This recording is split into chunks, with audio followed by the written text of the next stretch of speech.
Dá para caminhar mais alguns minutos aqui, tá? Olha só, outro movimento de independência importante aqui é a do Congo. O Congo, ele era uma colônia, neocolônia, da Bélgica. Vocês lembram? O rei Leopoldo da Bélgica, que achava que o Congo era dele mesmo, como se fosse o quintal da casa. Acho que ele nunca foi lá. Pois é, o Congo conseguiu a sua independência da Bélgica em 1960, numa guerra civil, numa revolução, tá? Revolução de tendência esquerdista, socialista.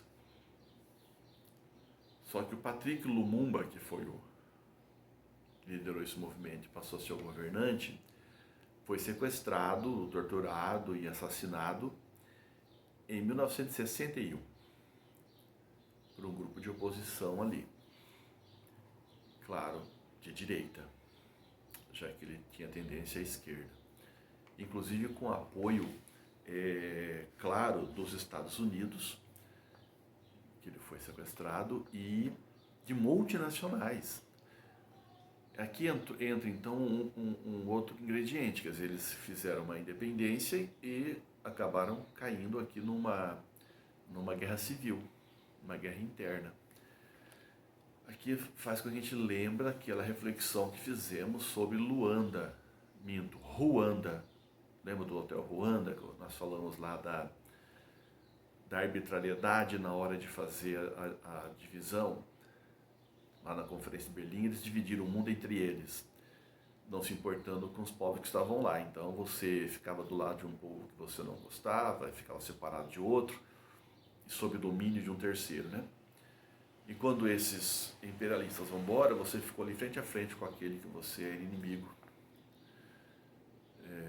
mortal, vamos dizer assim, né, como se coloca. Porque eram grupos que eram rivais e tudo. E esses grupos vão disputar o poder depois.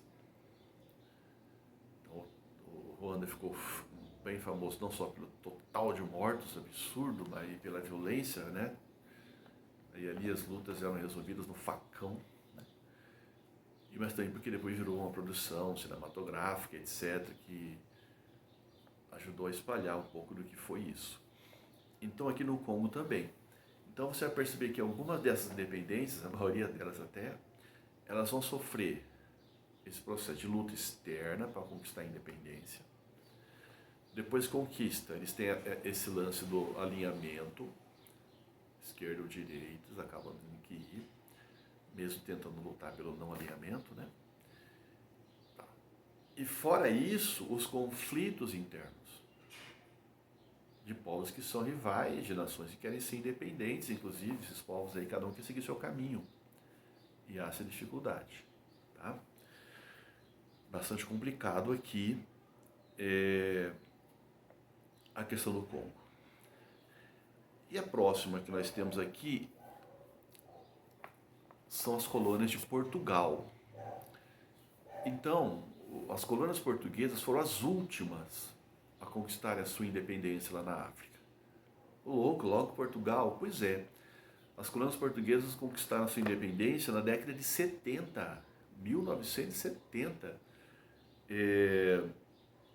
Por que isso? Porque Portugal era governado por um ditador chamado Salazar. Nós já falamos isso, lembra do salazarismo, falamos do franquismo, do nazismo, do fascismo. Pois é. O salazarismo vem de Salazar, que era o governante de Portugal. E ele era de tendência fascista, né? Um fascistoide, um fascista mesmo. Então ele se recusou a qualquer tipo de conversa com as colônias e pressão, ele se opôs ferrenhamente e dificultou o máximo que pôde a independência das colônias. Portanto, as independências das colônias africanas de Portugal estão muito relacionadas ao que vai acontecer de fato lá em Portugal. E lá em Portugal aconteceu o que se chama de Revolução dos Cravos, em 1974. Então, é uma revolução feita por um grupo de militares com gigantesca, com muito apoio popular, e eles vão levar o país para a democracia, né? Voltar, tirar o governo fascista.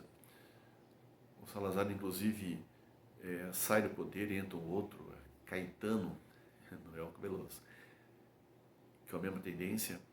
Então vai ser a Revolução dos Cravos em Portugal, que vai tirar o salazarismo, voltar à democracia e a partir daí sim facilitar o processo de independência das colônias portuguesas. No caso aí, os cachorros falando, acaba a aula, professor, tô acabando. No caso aí, Angola, Moçambique e também aqui a Guiné-Bissau. Ver se tem algum detalhe aqui, gente.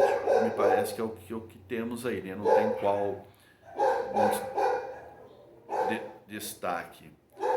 Principalmente com esse cachorro aqui latindo no ouvido.